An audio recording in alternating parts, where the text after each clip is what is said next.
बहुत दिन हो गए थे आपसे दूर हुए।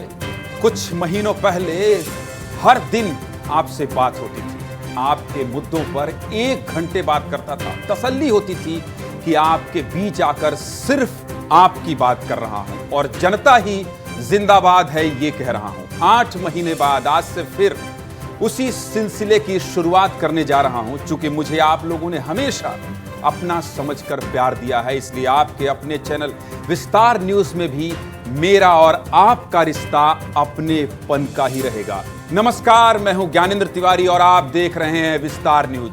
आज से रोज रात 8 बजे सिर्फ मुद्दे की बात लेकर आऊंगा, सिर्फ आपके मुद्दों की ही बात करूंगा, उन खबरों पर बात करूंगा जो आप देखना चाहते हैं और हां, जो आपको देखना जरूरी भी है, देखना चाहिए।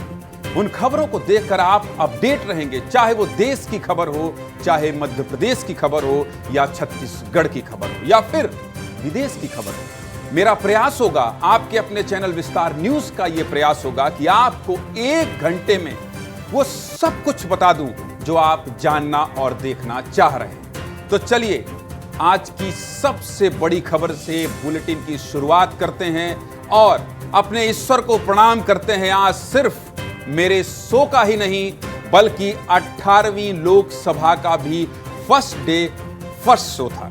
कैसा रहा नई संसद में नए सांसदों का पहला दिन? सबसे पहले ये 2 तस्वीर देख लीजिए।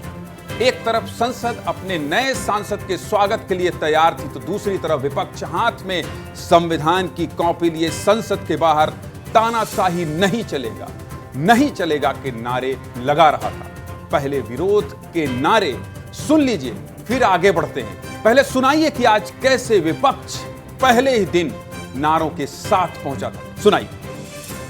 नरेंद्र मोदी का तानाशाही नहीं चलेगा, नहीं चलेगा, नहीं चलेगा। संविधान का रक्षा कौन करेंगे? हम करेंगे, हम करेंगे।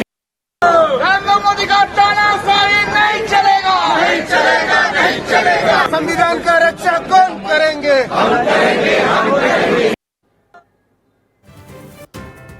मां आगे खड़ी हैं और बेटे मल्लिकार्जुन खड़गे के पीछे खड़े हैं।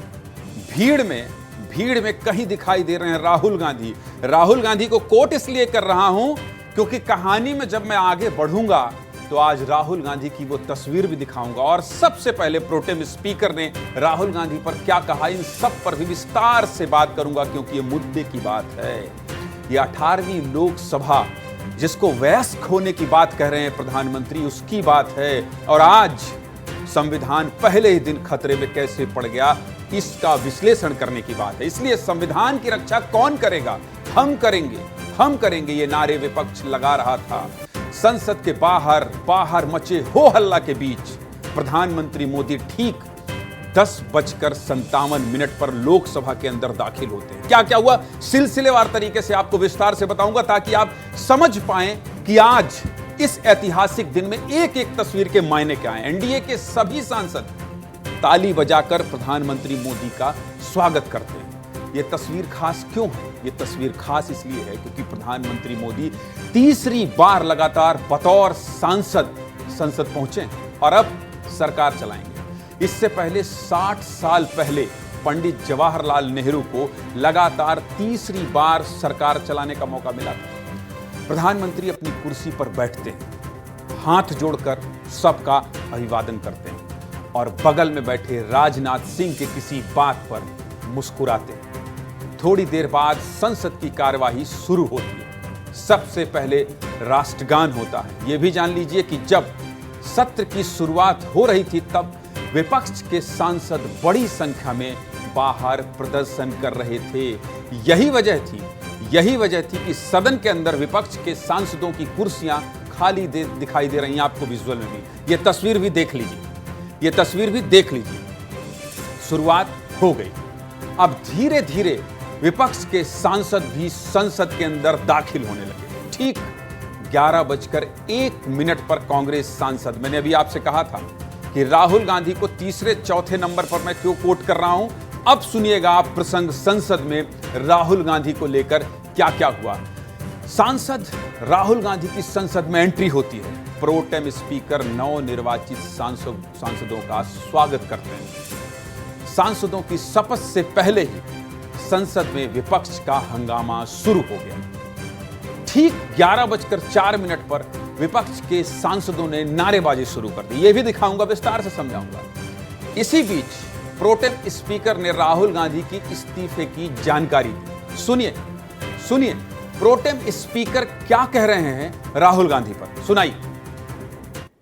Honorable members, I have to inform the House that Honorable Speaker had received a letter dated 17th June 2024 from Sri Rahul Gandhi, an elected member from the Wayanad parliamentary constituency of Kerala, resigning his seat in Lok Sabha. The Honorable Speaker has accepted the resignation of Sri Rahul Gandhi. कहा था ना आपको सब कुछ सुनाऊंगा और सब कुछ दिखाऊंगा। तो चलिए अब सीधे मुद्दे की बात पर आते हैं। राहुल गांधी ने केरल की वायनाड सीट से इस्तीफा दे दिया है और माननीय स्पीकर ने इस्तीफा स्वीकार भी कर लिया है। अब राहुल गांधी रायबरेली से बतौर सांसद काम करेंगे। राहुल गांधी के इस्तीफे की घोषणा के बाद प्रधानमंत्री मोदी की सांसद पद की शपथ के लिए बुलाया गया। प्रधानमंत्री मोदी को बुलाया गया। जैसे ही प्रधानमंत्री शपथ के लिए खड़े हुए, सब कुछ आप देख रहे हैं, टीवी स्क्रीन में आपको दिख रहा है। जैसे ही प्रधानमंत्री मोदी शपथ के लिए खड़े होते हैं, राहुल गांधी समेत तमाम विपक्ष के नेता भी हाथ में संविधान की कॉपी लिए सदन के अंदर नारेबाजी करने लगे। ठीक 11:07 पर, ठीक घड़ी का एक एक मिनट बता रहा हूं आपको, क्योंकि विस्तार न्यूज है, विस्तार से बताना ही हमने शपथ ली है कि सब कुछ विस्तार से बताएंगे। ठीक कितने बजे? 11:07 पर प्रधानमंत्री मोदी ने बतौर सांसद लगातार तीसरी बार लोकसभा में शपथ ली। जब प्रधानमंत्री शपथ ले रहे थे तो क्या हुआ? मामला शांत हो गया।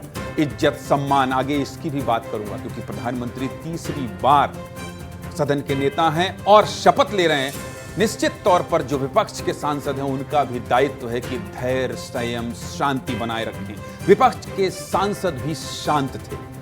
प्रधानमंत्री ने शपथ के बाद नए सांसदों का अभिवादन किया तो राहुल गांधी, फिर राहुल गांधी का जिक्र कर रहा हूं, राहुल गांधी, अखिलेश यादव समेत सभी सांसदों ने हाथ जोड़कर, उधर प्रधानमंत्री ने हाथ जोड़कर अभिवादन किया और इधर सभी सांसदों ने हाथ जोड़कर प्रधानमंत्री मोदी का अभिवादन किया। हो हल्ला के बीच विपक्ष ने प्रधानमंत्री को सम्मान दिया। सम्मान मिलता रहे, सदन चलता रहे, पक्ष विपक्ष में प्रेम बना रहे। आखिर लोकतंत्र की खूबसूरत तस्वीर यही तो है। एक बार फिर से दिखाइए भाई, मुस्कुराते हुए राहुल गांधी और अखिलेश यादव प्रधानमंत्री मोदी का अभिवादन स्वीकार कर रहे हैं। बड़ी प्यारी तस्वीर है, दिखाइए।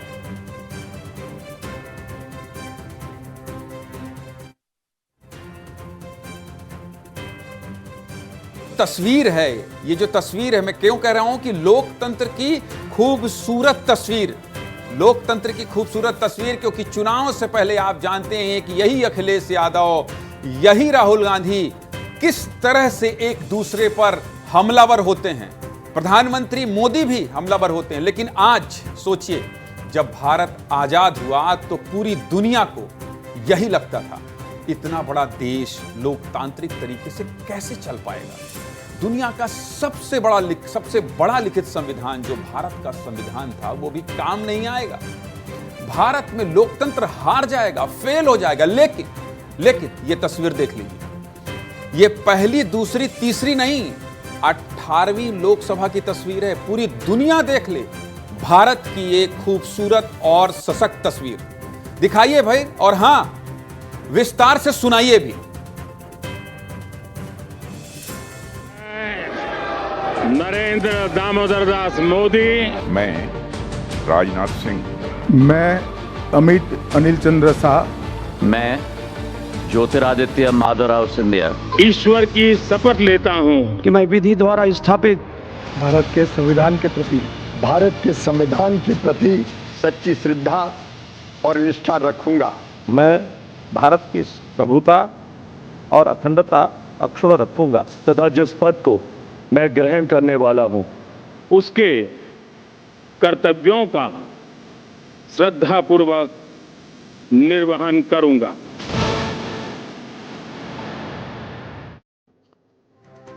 देख लिया भारत के लोकतंत्र को, जिसे सालों पहले आप सोचते थे कैसे चलेगा। वो बस चला ही नहीं, दुनिया के सफल लोकतंत्र में शामिल भी हो गया। और ये बस आज की बात नहीं है, इस सवाल पर तो फुल स्टॉप देश में हुए पहले आम चुनाव के बाद ही लग गया था। पहली बार देश में आम चुनाव साल 1952 में हुआ। सब कुछ बताऊंगा विस्तार से, क्योंकि आज ये ऐतिहासिक दिन है और सबसे बड़ा दिन है। संसद, जिसे राजनेता मंदिर कहते हैं, संसद जहां हमारे आपके लिए कानून बनता है। इसलिए इस खबर का विश्लेषण, इस खबर को विस्तार देना बहुत जरूरी है। पहली लोकसभा का गठन कब हुआ था? 17 अप्रैल 1952 को भारत के प्रथम आम चुनाव के बाद हुआ था गठन। इस चुनाव में कांग्रेस सबसे बड़ी पार्टी बनी, बहुमत की सरकार बनी। इस चुनाव में 489 सांसद चुनकर संसद पहुंचे और इसी चुनाव के बाद पंडित जवाहरलाल नेहरू को देश का पहला प्रधानमंत्री नियुक्त किया गया। और अब इस आंकड़े पर गौर करिएगा, सब कुछ विस्तार से बताऊंगा, सब कुछ। आज संसद का दिन है, संसद का इतिहास विस्तार से बताऊंगा। इस आंकड़े पर गौर करिएगा। 1947 में आजादी के बाद जिस बात की गूंज रही कि भारत का लोकतंत्र तो फेल हो जाएगा, उससे पहली लोकसभा में ही 5 साल कार्यकाल पूरा कर सफल बना दिया गया। यह है भारत की ताकत। पहली लोकसभा जो 17 अप्रैल 1952 को शुरू हुई, वो पूरे 5 साल बाद 4 अप्रैल 1957 को भंग की गई। यानी 5 साल पूरी चली, कोई डिस्टरबेंस नहीं। जो कांग्रेस पार्टी 364 सीट जीतकर पहले आम चुनाव में बहुमत की सरकार बनाई, वो 72 साल बाद 100 के आंकड़े से भी दूर हो गई। साल 1952 के चुनाव की बात करें तो इसमें 5 पार्टियां प्रमुख थी। इसमें कौन कौन था? जिसमें कांग्रेस पार्टी को 364 सीटें मिली, कम्युनिस्ट पार्टी को 16 सीटें मिली, भारतीय जनसंघ को 3 सीटें मिली और सोशलिस्ट पार्टी को 12 सीटें मिली। किसान मजदूर प्रजा पार्टी को 9 सीट मिली थी। तब मैं इतिहास आपको बता रहा हूं, आगे बढ़ते हैं। भारतीय जनसंघ तब श्यामा प्रसाद मुखर्जी के नेतृत्व में चुनाव लड़ी और इसी भारतीय जनसंघ से निकली पार्टी भारतीय जनता पार्टी जब 72 साल बाद 3 सीट से 240 सीट पर पहुंची है। 2019 में तो 303 सीटें जीत गई और अब लगातार तीसरी बार 240 सांसदों के साथ सत्ता पर काबिज हो गई है। तीसरी बार मोदी 3.0 की सरकार चलना शुरू हो गई।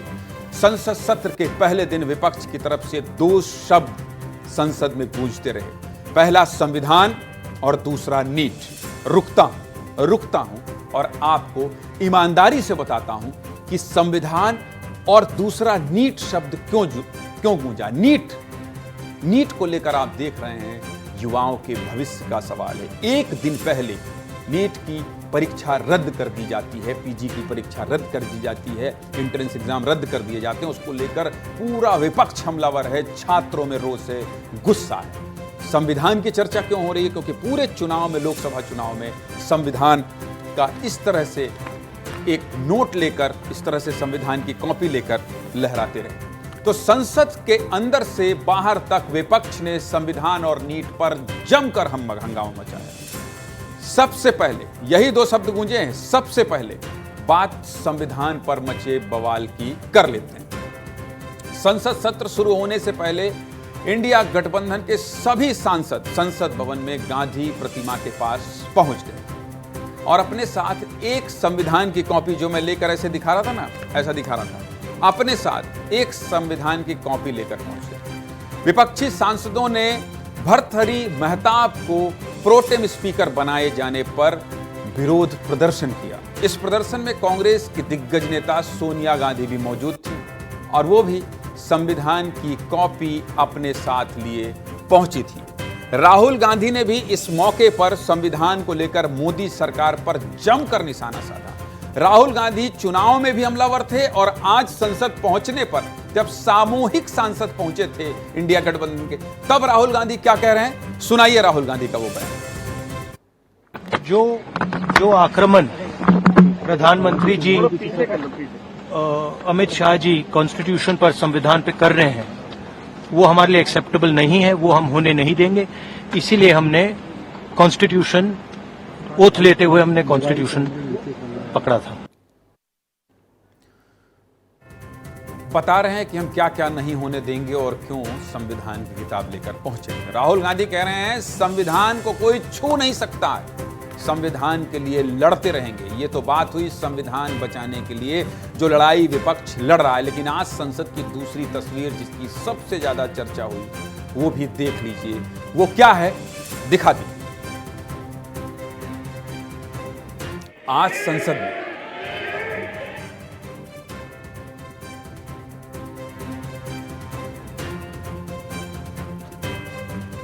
कुछ देर के लिए रुका इसलिए हूं ताकि आप तस्वीर देखिए और समझते रहिए। तस्वीर आप देखिए और समझते रहिए। आज संसद में शपथ के समय सबसे ज्यादा जो तस्वीर चर्चा में रही वो शिक्षा मंत्री धर्मेंद्र प्रधान के शपथ की थी। इसलिए मैं उस टाइम एकदम उस समय चुप हो गया। कुछ देर के लिए मैं चुप इसलिए हो गया क्योंकि आप इस तस्वीर को देख लीजिए। देश भर में नीट पर मचे सियासी बवाल से देश का संसद भी अछूता नहीं रहा। पहले दिन ही विपक्ष को मौका मिल गया और जैसे ही धर्मेंद्र प्रधान को सांसद पद की शपथ के लिए बुलाया गया, विपक्ष नीट के नारे लगाने लगा। विपक्ष क्या कह रहा है? नीट के नारे लगा रहा है। और क्यों लगा रहा है? धर्मेंद्र प्रधान एक एक बात पर अपनी सफाई दे चुके हैं और ये भी कह रहे हैं दोषियों पर कार्रवाई होगी, टीम का गठन हो गया है। लेकिन आप उस चीज को देखिए, उस तस्वीर को दिखाइए सूर्यपाल एक बार फिर से दिखाइए। देखिए कैसे नारे लग रहे हैं।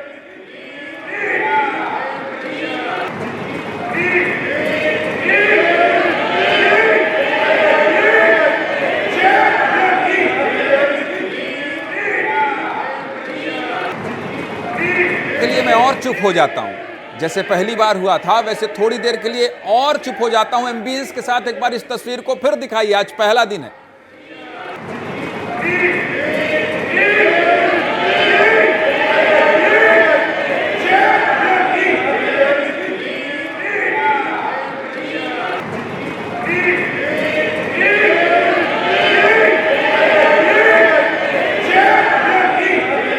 देख लिया आपने देख लिया। बार बार इसलिए दिखा रहा था मैं क्योंकि ये छात्रों के जिंदगी से जुड़ा हुआ मसला है। देश में नीट बहुत बड़ा मुद्दा बन गया है। ऐसे में विपक्ष से इतने हंगामे की उम्मीद तो है ही।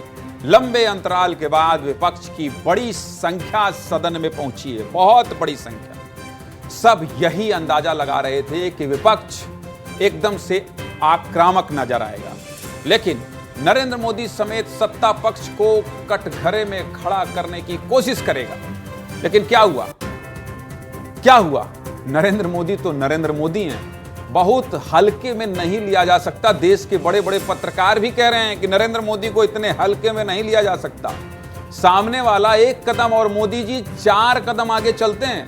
अभी संसद सत्र की शुरुआत होते ही नरेंद्र मोदी ने प्रेस कॉन्फ्रेंस में विपक्ष को जमकर धो दिया। क्या कहा आपको पता है? क्या कहा और क्या वजह थी? वजह थी आपातकाल। वही आपातकाल जिस पर बीजेपी जमकर फ्रंट फुट पर खेलती है, जिसके जवाब में कांग्रेस के पास आनाकानी के अलावा कुछ नहीं रहता है। 25 जून जब पूरे देश में इंदिरा गांधी ने इमरजेंसी लगा दिया था, क्या प्रेस, क्या पत्रकार, सबके मुंह और कलम पर ताला लटका दिया गया था। और बीजेपी को पता है, प्रधानमंत्री नरेंद्र मोदी को पता है कि अगर हम आपातकाल पर बोलेंगे, इसी को लेकर प्रधानमंत्री बोल रहे थे कि भैया कल का दिन याद रखिएगा, 50 साल पूरे हो रहे हैं इमरजेंसी लगाए, लोकतंत्र पे जो काला धब्बा लगा है उसको भूलिएगा नहीं। प्रधानमंत्री क्या बोल रहे हैं? प्रधानमंत्री आपातकाल को लेकर आज जब संसद सत्र का पहला दिन था क्यों बोल रहे हैं और क्या बोल रहे हैं, ये भी मुद्दे की बात है। इसलिए सुनाइए प्रधानमंत्री क्या कह रहे हैं। इमरजेंसी के ये 50 साल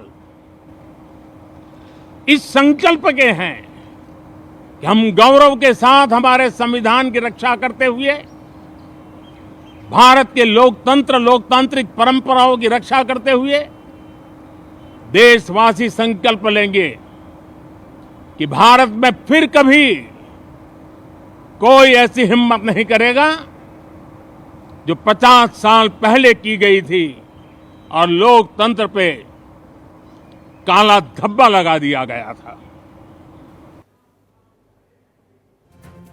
आपातकाल, आपातकाल ये शब्द बीजेपी का ब्रह्मास्त्र है जिस पर कांग्रेस कुछ नहीं कर सकती है।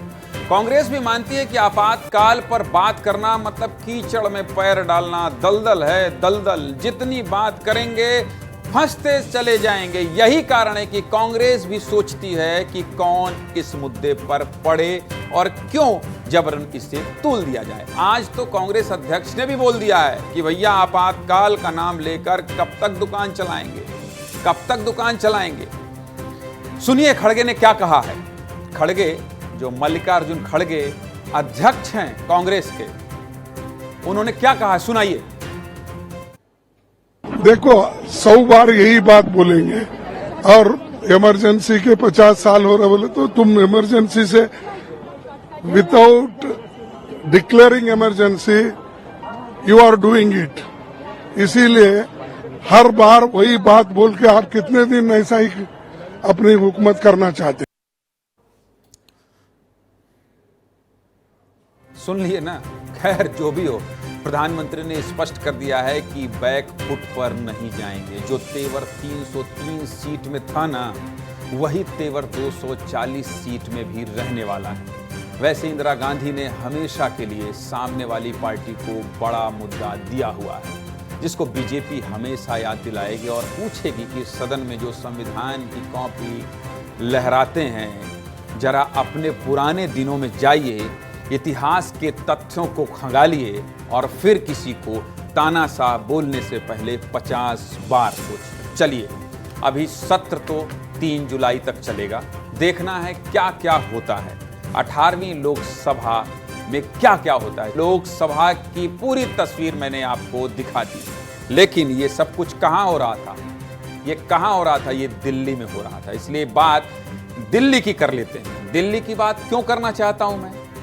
ठहरिए, मैं आपको बता देता हूं। मैं दिल्ली की बात आज क्यों करना चाह रहा हूं, मध्य प्रदेश छत्तीसगढ़ के दर्शकों को ये क्यों दिखाना चाहता हूं, देश के दर्शकों को ये क्यों बताना चाहता हूं, आप जानते हैं? सुन लीजिए। पानी, बिजली का मुद्दा उठाकर दिल्ली में आम आदमी पार्टी ने सरकार बना ली, लेकिन आज पानी के लिए क्या हुआ? हाहाकार मचा हुआ है और धरने पर वही सरकार बैठी है जिसने पानी पानी करके सरकार बनाई थी। बस इसलिए इस पर बात करना जरूरी है, क्योंकि वोट आप देते हैं। आपके मताधिकार का दुरुपयोग कैसे किया जाता है, ये आपको बताना विस्तार से जरूरी है। और मुद्दे की बात क्यों है ये? मुद्दे की बात ये है कि सरकारें जो आपसे वादा करती हैं, क्या उसे पूरा करती हैं? चलिए आगे बढ़ते हैं। दिल्ली की जल मंत्री हैं आतिशी ने 4 दिन से खाना छोड़ दिया है, त्याग दिया है। आतिशी जल सत्याग्रह पर पानी और बिजली के मुद्दे पर ही दिल्ली में आम आदमी पार्टी की सरकार बनी थी, याद होगा आपको। और जब जल ही दिल्ली में सियासत का मुद्दा बन जाए तो क्या होगा? चलिए जो भी हो, सीधे मुद्दे की बात करते हैं। और मुद्दे की बात क्या है? दिल्ली में क्या चल रहा है, दिल्ली में क्या चल रहा है, ये सब क्यों हो रहा है, इसको विस्तार से जानते हैं। दिल्ली की जल मंत्री का कहना है कि राजधानी दिल्ली में 28 लाख लोग प्यासे हैं, मतलब उनकी प्यास नहीं बुझ रही है, गर्मी में पानी ही नहीं मिल रहा। इतना बड़ा मुद्दा है ये। विश्लेषण करता हूं, आपको एक एक चीज विस्तार से बताता हूं। 28 लाख लोगों तक पानी पहुंच ही नहीं रहा है। आतिशी कह रही हैं कि बीजेपी ने 28 लाख लोगों का पानी रोक दिया है। दिल्ली में चल रही सियासत पर पहले ही रिपोर्ट देख लीजिए, फिर सब कुछ समझाऊंगा। रिपोर्ट दिखाइए। आज 28 लाख दिल्ली वाले बूंद बूंद पानी के लिए तरस रहे हैं। आम आदमी पार्टी की एक मंत्री केजरीवाल के खिलाफ ही धरने पे बैठ गई। जब तक हरियाणा सरकार इन 28 लाख दिल्ली वालों का पानी नहीं छोड़ती, मेरा ये अनिश्चितकालीन अनशन तब तक जारी रहेगा। और हरियाणा सरकार का बार बार जो जिक्र कर रहे हैं, लगातार पानी सरप्लस आ रहा है, लेकिन पानी की चोरी नहीं रोकेंगे जी।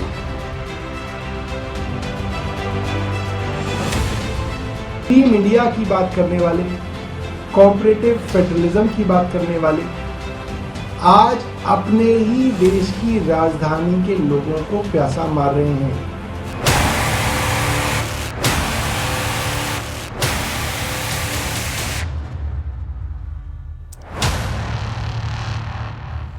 देश की राजधानी का ये हाल दिखाना पड़ेगा, क्योंकि ये देश की राजधानी है, भारत की राजधानी। दिल्ली में अगर पानी को लेकर हाहाकार हो तो ये बताना पड़ेगा कि कैसे सरकार कहती है कि पानी पर, शिक्षा पर, स्कूल पर, अस्पताल पर हमको वोट दे दीजिए और हमें चुन लीजिए, हम आपको सब कुछ मुहैया कराएंगे। और बताइए जल शक्ति मंत्री कहाँ धरने पर है? आतिशी ये आरोप हरियाणा की सरकार पर लगा रही है कि दिल्ली के हक का पानी हरियाणा सरकार छोड़ ही नहीं रही है। बस इसलिए दिल्ली के 28 लाख लोग प्यासे हैं। दिल्ली सरकार ने प्रधानमंत्री को चिट्ठी लिखी है कि अब आप लोग ही हरियाणा सरकार से पानी दिलवाइए, हमारे बस में कुछ नहीं है। मतलब दिल्ली सरकार ने साफ साफ ये कह दिया है कि अब हम कुछ नहीं कर सकते, अब आप झगड़ा छुड़ाइए और पानी दिलवाइए। 28 लाख लोगों का मसला है।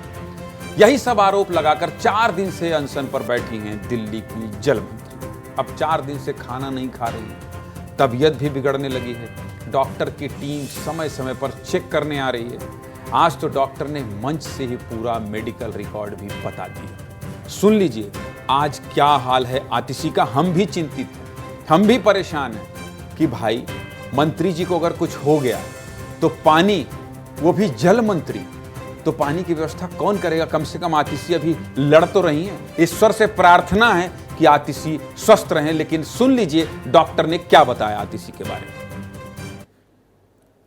जैसे मैम का जो वेट है, जब मैडम अनशन पे बैठी थी 65.8 था, जो आज है 63.6, मतलब 2 किलो 200 ग्राम वेट कम हुआ है 4 दिन के अंदर। और अभी तो ये 4th डे अनशन है। और जो आरबीएस है वो भी लगातार कम हो रहा है। और जो बीपी है, जब मैडम अनशन पे बैठी थी 132/88 था, आज जो है 110/70 है, यानी कि बीपी भी काफी लो हो गया है। तो ऐसे में मैडम को एडमिशन, हॉस्पिटल में एडमिशन होने की जरूरत है। वजन कम हो गया है, बीपी लो हो गया है। आतिशी भी परेशान है, लेकिन कह रही हैं दृढ़ संकल्प लिया है, जब तक दिल्ली को पानी नहीं मिलेगा अनशन जारी रहेगा। क्या कह रही हैं आतिशी, ये भी सुनाइए। कल डॉक्टर आए थे, जांच कर गए।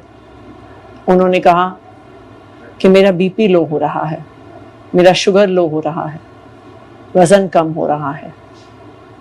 उन्होंने ये भी कहा कि कीटोन लेवल काफी बढ़ गया है।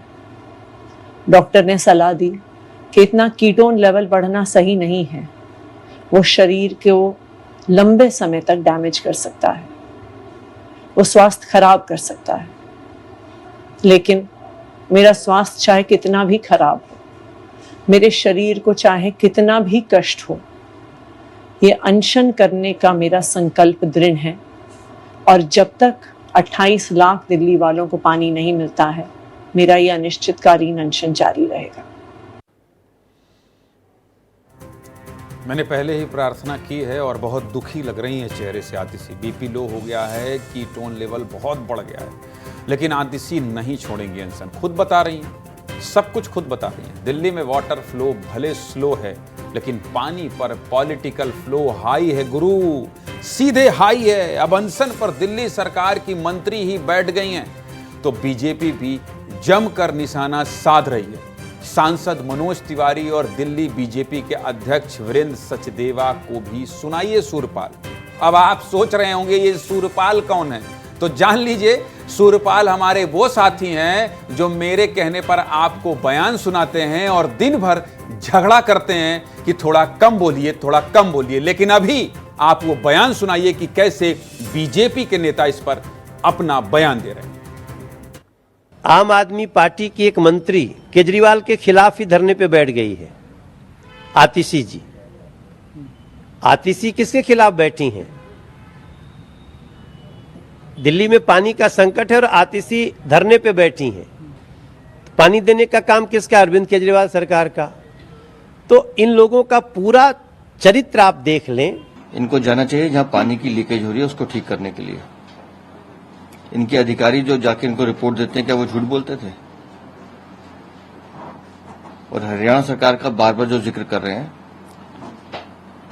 लगातार पानी सरप्लस आ रहा है, लेकिन पानी की चोरी नहीं रोकेंगे जी। 3-3, 4-4 मंत्री खड़े होकर बोलते हैं, लेकिन पानी की चोरी, पानी की कालाबाजारी और टैंकर माफिया पे एक शब्द नहीं बोलते।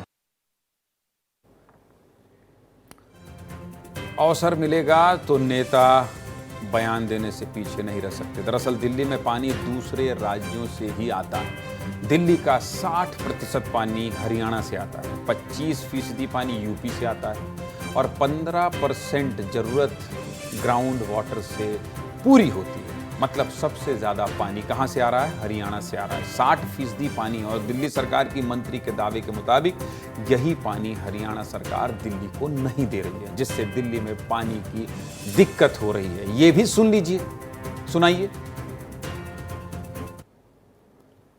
100 MGD पानी का मतलब हुआ 46 करोड़ लीटर पानी। ये 46 करोड़ लीटर पानी एक दिन में 28 लाख लोगों के काम आता है। आज 28 लाख दिल्ली वाले बूंद बूंद पानी के लिए तरस रहे हैं। 100 MGD यानी 100 मिलियन गैलन डेली पानी की कमी, समझिए आप, जिससे 28 लाख लोगों को पानी नहीं मिल पा रहा है। मेरे बगल में आपको सब डिटेल ग्राफिक्स के जरिए हम समझाने की कोशिश कर रहे हैं।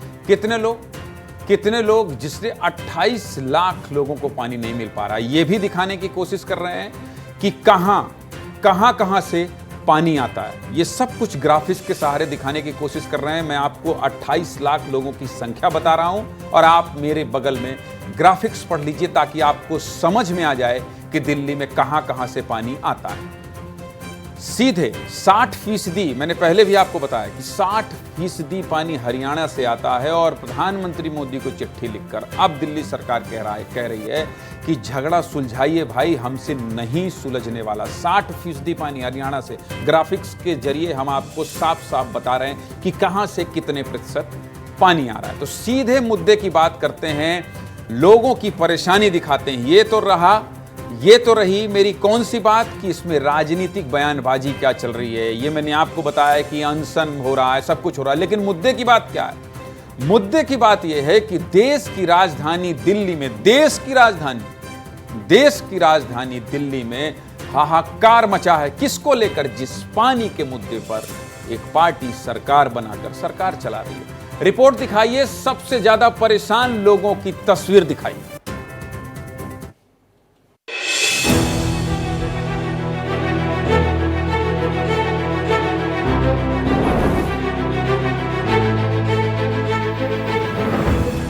ये तस्वीर देखिए।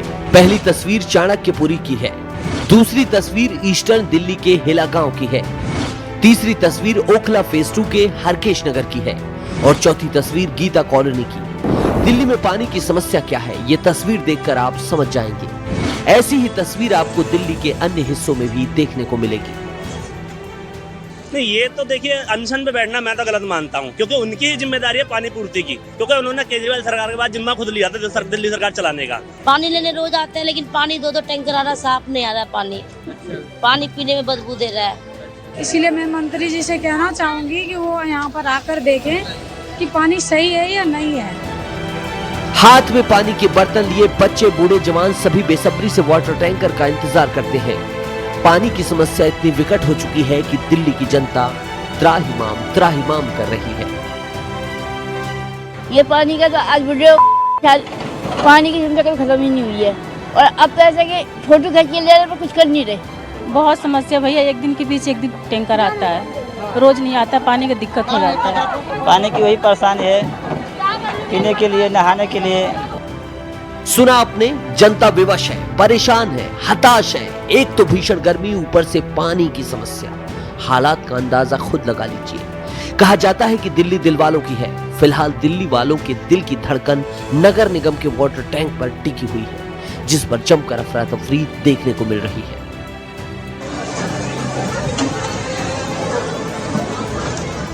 देखा आपने, मोहल्ले में गाड़ी घुसते ही लोग पानी के लिए वाटर टैंकर पर चढ़ जाते हैं। पानी के लिए छीना झपटी मस्ती है, जमकर बवाल काटा जाता है। जानकारों के मुताबिक आने वाले समय में दिल्ली में और भी ज्यादा गर्मी पड़ने वाली है, जिसको लेकर बड़ा सवाल खड़ा हो गया है कि इस समस्या से निपटने के लिए शासन प्रशासन के पास भविष्य में क्या उपाय होते हैं।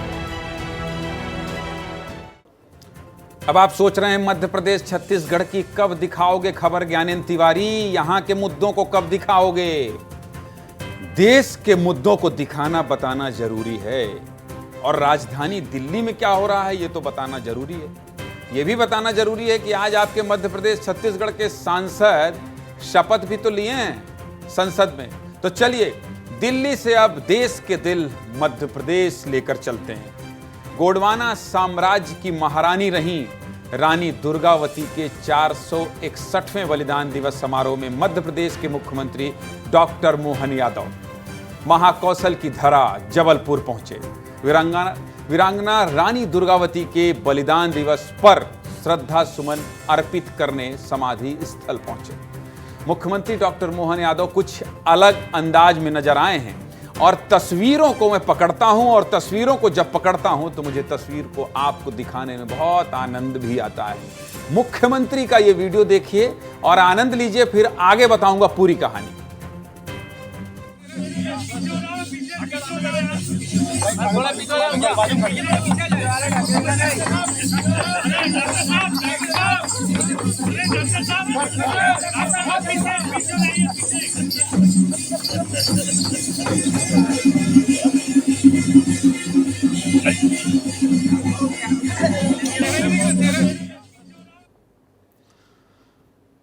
आप लोग भी सोचते होंगे कि कोई अगर मुख्यमंत्री बन जाए तो बहुत जलवा जलाल रहता है, बहुत मौज रहती है, और कोई फिर पूछो ही मत, मुख्यमंत्री मुख्यमंत्री होता है। लेकिन इस तरह से नाचना कूदना फानना भी पड़ता है।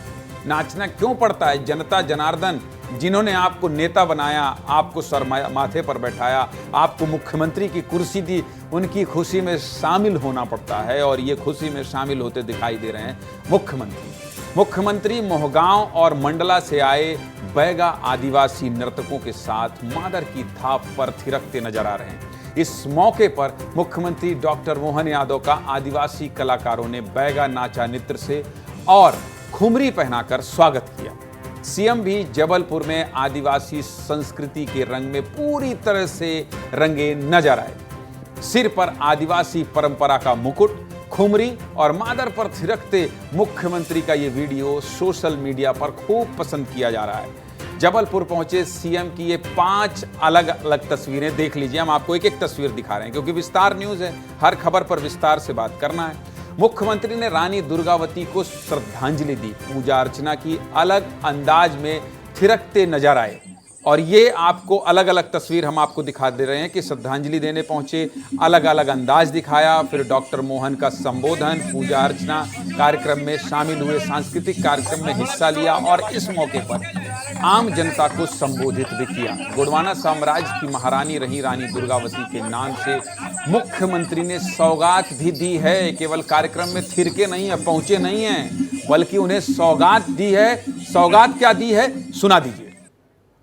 सरकार के माध्यम से लगातार, जैसे मैंने कहा कि रानी दुर्गावती के नाम से 5 लाख का पुरस्कार हमने घोषित किया है, जिनके माध्यम से उनके विविध पक्षों को सामने लाएंगे। और आपने कहा हमारा एयरपोर्ट जबलपुर वाला गढ़ और मंडला दोनों को मिला के उनका अपना गढ़ मंडला बनता था, तो गढ़ के अंदर ये रानी दुर्गावती के नाम पर स्टेडियम के लिए भारत सरकार से बहुत जल्दी मंजूरी दिलाने का काम भी हमारे द्वारा किया जाएगा, जिसके कारण से ये अंतर्राष्ट्रीय एयरपोर्ट रानी दुर्गावती के नाम से जाना जाए।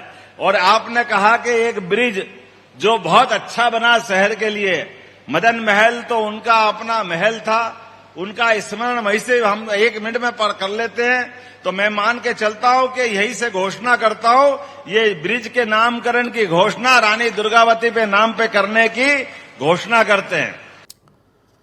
आदिवासी बहुल इलाके में 5 दिन के अंदर मुख्यमंत्री का दूसरा दौरा है। और रुक जाइए, आपको बता देता हूं कि ये क्यों हो रहा है। लोकसभा चुनाव में आपको याद होगा इंडिया गठबंधन का पीडीए अलायंस आपको याद है, अखिलेश यादव।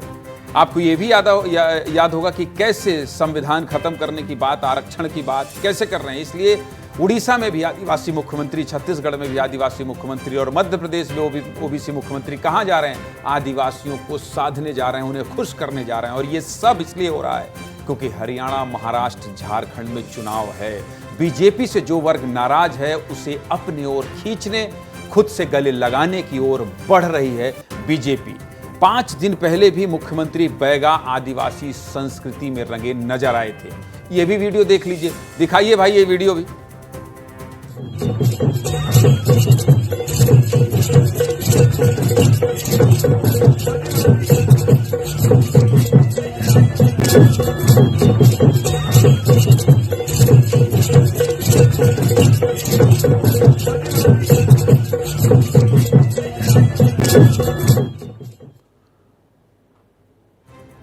जगदीप धनखड़ पहुंचे थे मध्य प्रदेश, और ये कहां, ये बात सिकल सेल की हो रही थी।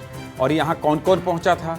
यहाँ मध्य प्रदेश के राज्यपाल पहुंचे थे, यहाँ स्वास्थ्य मंत्री राजेंद्र शुक्ला पहुंचे थे, प्रहलाद पटेल पहुंचे थे, मुख्यमंत्री पहुंचे थे। वो वहाँ का वीडियो है जहाँ जगदीप धनखड़ के साथ थिरक रहे हैं। कौन? मुख्यमंत्री डॉक्टर मोहन यादव। 19 जून को मध्य प्रदेश के आदिवासी बाहुल जिले डिंडोरी में उपराष्ट्रपति जगदीप धनखड़ स्वास्थ्य शिविर का शुभारंभ करने आए थे। कार्यक्रम में छोटी बच्चियों ने परंपरा नृत्य प्रस्तुत किया था, डांस प्रस्तुत किया था।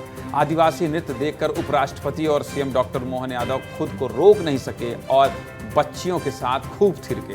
तब भी मुख्यमंत्री के इस अंदाज की खूब चर्चा हुई थी, वीडियो सोशल मीडिया में वायरल हुआ था। अब मुख्यमंत्री के इस अंदाज से सियासी मायने भी समझ लीजिए, वो भी आपको मैं समझा देता हूं, क्योंकि विस्तार से हर खबर बताता हूं।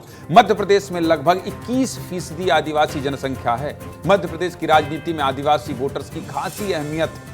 आदिवासी वोट बैंक को सत्ता की चाबी भी माना जाता है। राज्य की 47 विधानसभा सीटें एसटी अनुसूचित जनजाति वर्ग के लिए आरक्षित है। महाकौशल में विधानसभा की 38 सीटें हैं अनुसूचित जनजाति के लिए आरक्षित, 13 सीटें।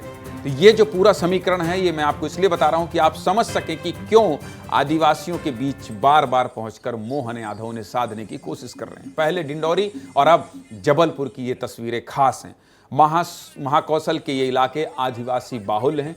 जबलपुर से ही प्राइम मिनिस्टर मोदी ने मध्य प्रदेश में चुनावी बुगुल फूंका था। आपको याद होगा, विस्तार न्यूज ने पूरी कवरेज दिखाई थी। हमारे सहयोगी भारत सूरज और दुर्गेश साहू एक एक तस्वीर दिखाए थे, पूरा दिखाया था कि किस तरह से वहां प्रधानमंत्री मोदी ने बिगुल फूंका था लोकसभा चुनाव का। यहां उन्होंने एमपी का पहला रोड शो किया था। छिंदवाड़ा भी इसी क्षेत्र में आता है। अमरवाड़ा में उपचुनाव है, जो कि खुद एसटी आरक्षित सीट है। निकाय और पंचायत चुनाव आ रहे हैं। इस लिहाज से भी आदिवासी वोट बैंक पर अभी से बीजेपी नजर बनाकर बैठी है। प्रधानमंत्री भी आदिवासी गौरव समारोह में कई बार शिरकत कर चुके हैं। अब कमान सीएम डॉक्टर मोहन यादव के हाथों में है, इसलिए आगामी चुनाव और चुनौतियों को देखते हुए अभी से पूरी तैयारी हो रही। तो आपको मैंने मध्य प्रदेश की तस्वीर दिखा दी, प्रदेश की तस्वीर दिखा दी, और आपको देश की 2 बड़ी तस्वीर बता दी कि संसद में क्या हुआ, संसद की एक एक तस्वीर समझा दी, और आपको दिल्ली की वो कहानी बता दी कि कैसे जल पर मांग कर वोट सरकार बनाने के बाद जल का ही सत्याग्रह करना पड़ता है। और मध्य प्रदेश की भी सबसे बड़ी तस्वीर बता दी। लेकिन छत्तीसगढ़ अभी बाकी है, और छत्तीसगढ़ में क्या ऐतिहासिक होने जा रहा है, मेरे सहयोगी संजय ठाकुर ने एक रिपोर्ट तैयार की है। विस्तार से विश्लेषण करेंगे कि क्या छत्तीसगढ़ नक्सल मुक्त होने वाला है। अब खत्म होगा नक्सलवाद। आप समझ रहे हैं ये क्यों बना है? ये जो बंदूक है ना, ये जो बंदूक है, चेहरे पर रुमाल है और फिर इधर धारदार हथियार है, बंदूक है, इसको देख देख कर बहुत तकलीफ होती है। बस्तर जब जाता हूं तो इसको देखकर बहुत तकलीफ होती है, और जब एक दूसरे का खून बहाने पर आमादा होते हैं ये लोग, बहुत तकलीफ होती है। इसलिए आज शो की शुरुआत थी और मेरी और संजय ठाकुर की बात हो रही थी।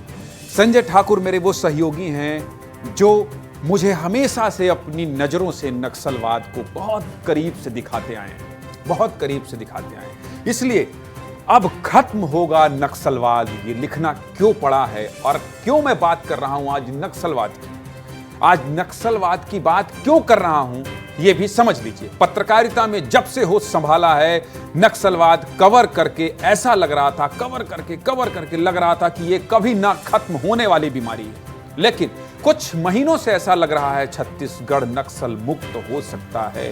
ऐसा क्यों लग रहा है, यह समझाऊंगा। मेरे सहयोगी संजय ठाकुर ने जो रिसर्च किया है वो विस्तार से दिखाऊंगा, जिसके बाद आप भी कहने लगेंगे कि हां, छत्तीसगढ़ होगा नक्सल मुक्त, नक्सलियों का खात्मा होगा छत्तीसगढ़ से।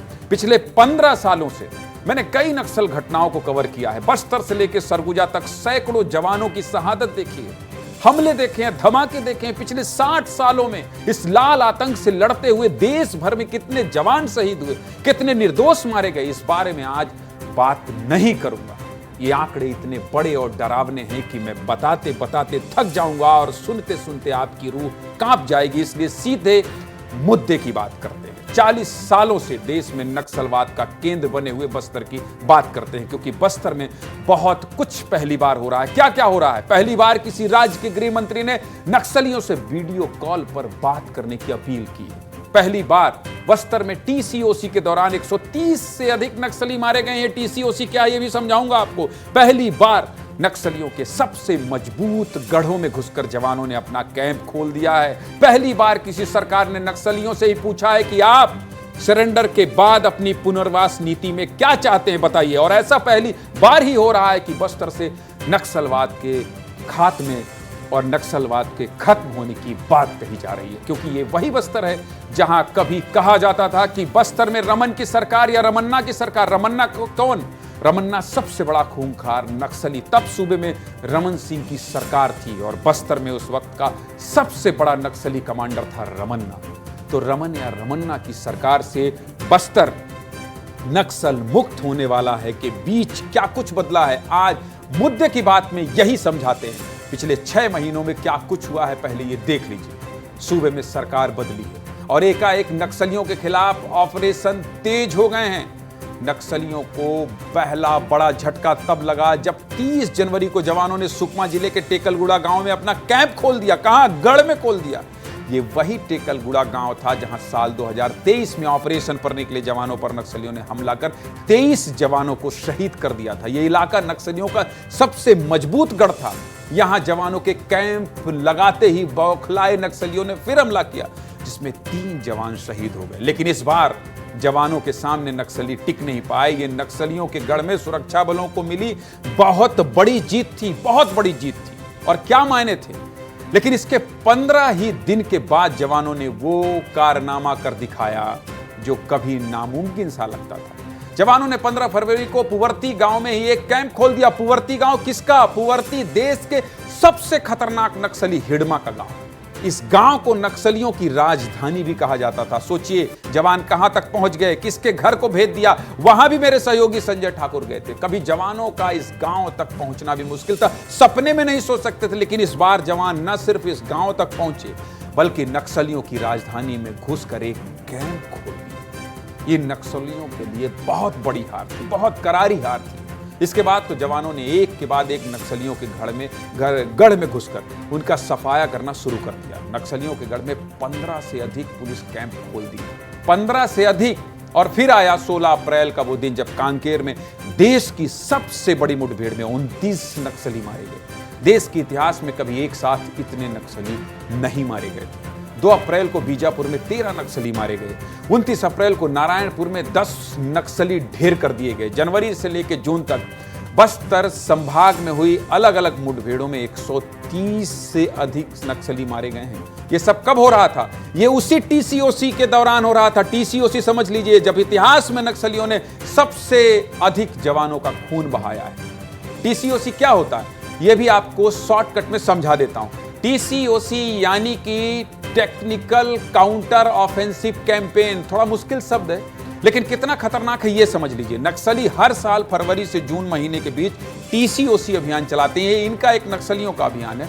इस साल के इन महीनों में पतझड़ होता है नक्सलियों का। आप ये देखिए कितना खुरापाती दिमाग होता है। जंगलों में नक्सली दूर तक देख पाते हैं पतझड़ में। यही वजह है कि नक्सली नए भर्ती हुए लड़ाकों को हमले करने की ट्रेनिंग देते हैं। ये बताते हैं कि देखिए भाई, दूर तक देख रहे हो, कैसे निशाना लगा सकते हो। किन पर हमले की? जवानों पर हमले की ट्रेनिंग देते हैं। सोचिए, नक्सली संगठन में आए नए नए लड़के लड़कियों को कैसे किसी के जान लेने की ट्रेनिंग दी जाती है। और इसी ट्रेनिंग को टीसीओसी का नाम दिया जाता है। खैर, इस बार का टीसीओसी नक्सलियों पर भारी पड़ गया है। जिस टीसीओसी के दौरान बीते सालों में नक्सली सैकड़ों जवानों का खून बहाते थे, उसी टीसीओसी के दौरान इस बार कितने 130 से अधिक नक्सली अलग अलग मुठभेड़ों में मारे गए हैं। और इसीलिए हम कह रहे हैं, और मुद्दे की बात यह है कि अब टीसीओसी में नक्सली जवानों का खून नहीं बहा रहे हैं, बल्कि अपनी जान बचाते फिर रहे हैं और हमारे जवान नक्सलियों को धूल चटा रहे हैं। लेकिन और कुछ बदला है, और भी कुछ बदला है। नक्सलवाद के खिलाफ पॉलिटिकल अप्रोच भी बदल गई है। कैसे बदली, ये भी समझा देता हूं। केंद्रीय गृह मंत्री लोकसभा चुनाव के दौरान कांकेर जाते हैं, नक्सलियों को सीधी चेतावनी देते हैं, समर्पण करें या गोली खाने के लिए तैयार रहें। सुनिए अमित शाह ने क्या कहा था लोकसभा चुनाव के दौरान, सुनाइए। जब तक नक्सलवाद है, मेरे आदिवासी भाई बहनों को तेंदुपत्ता के लिए खड़ नहीं देनी पड़ती। आदिवासी भाइयों बहनों के घर में बिजली नहीं पहुंचती, स्कूल नहीं है, राशन की दुकान नहीं है। मैं आज बचे कुछ जो है उनको भी कहता हूं, सरेंडर हो जाओ, आपको फिर से प्रस्तापित करेंगे, वरना लड़ाई का परिणाम तय है। इस दिश से नक्सलवाद को हम समाप्त कर देंगे।